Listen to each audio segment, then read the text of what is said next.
Welcome to Massive Beers. My name is Matt. We do the beer stuff here.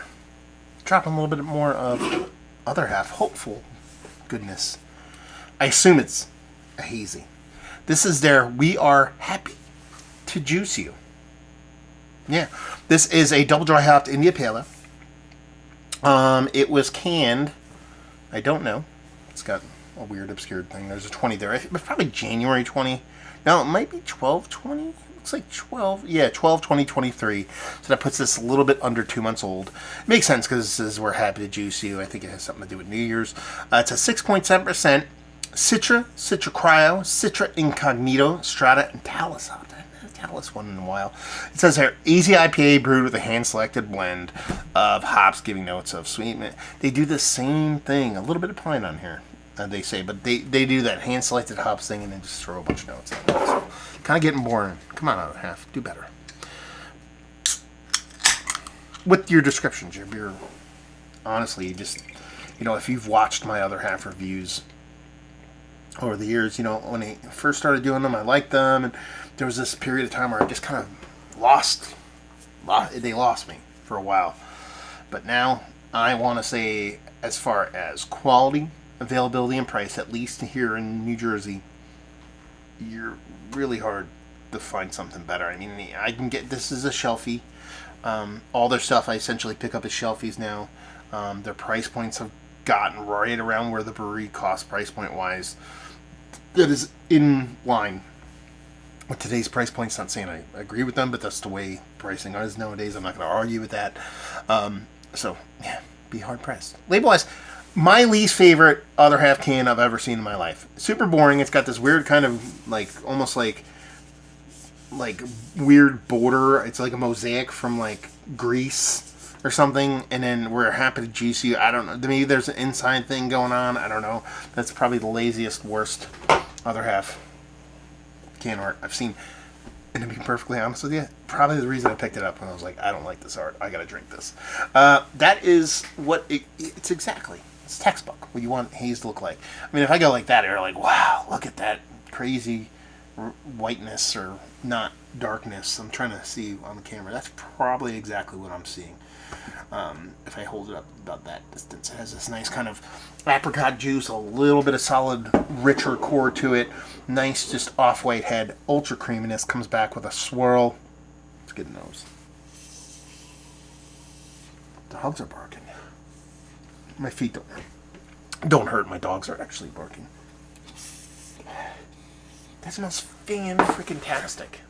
It's exactly what I want from Hazie. I mean, especially at 6.5, you're not talking about this gigantic over-the-top. Is it 6.5, right? I didn't get that wrong. 6.7. Close enough.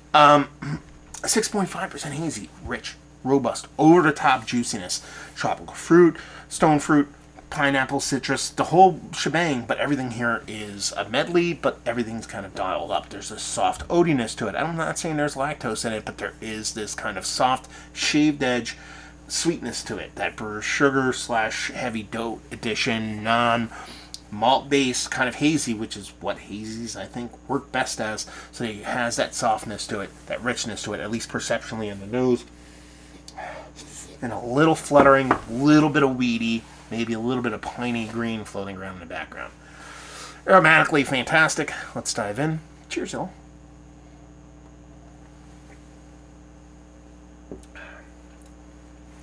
It's very tasty. It's not Gaga level. The nose is Gaga level. But again, I keep having to remember to, 6.7. This is an 8. It's a lowerish ABV. Hazy, but I'll tell you right now, Forever and Ever is a bit more impactful than this, and that's sub 5%. Super soft, fluffy, creamy mouthfeel. That is brought down just a skosh, maybe a little bit of carbonic beefiness.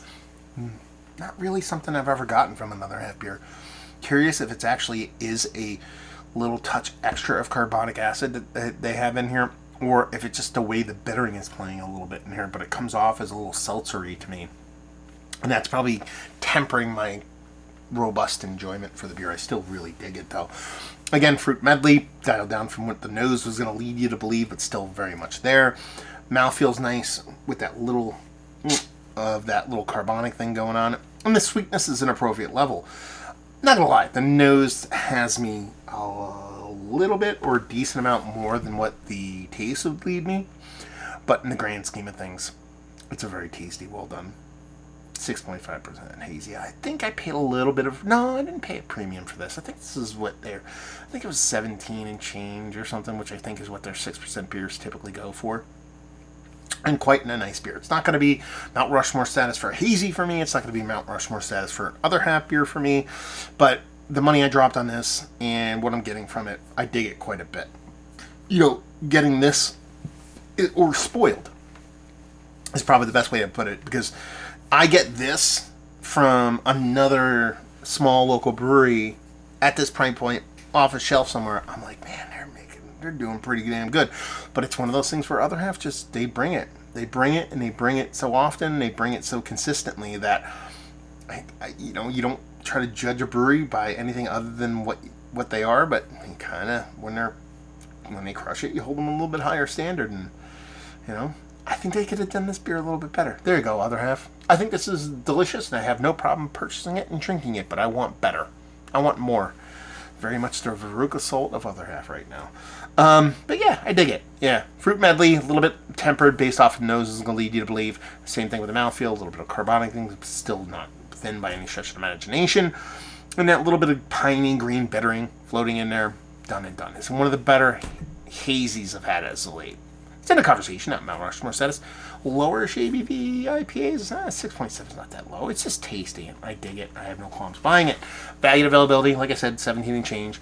Off the shelf, and leave you with, if you like what we like this beer, if you like haze, if you're a haze bro, hop that, whatever, I think you'd enjoy this beer. You're going to go gaga for it? I don't know. Maybe you do. But in the grand scheme of things, it's tasty. Other half. That does not suck. Other half, have you been to their brewery? Have you been to one of their 5,600 breweries? Trying to see if it actually told me what brewery it came from down here, but the date stamp is weird. Have you had this beer? If you've had down there, let's talk about it. What's your favorite other half beer? All that fun stuff down there. Hopefully enjoyed the review. The hell is that noise? Anyway, hopefully enjoyed the review. Hopefully enjoying the little other half right now. Hopefully see you next time. Cheers, y'all.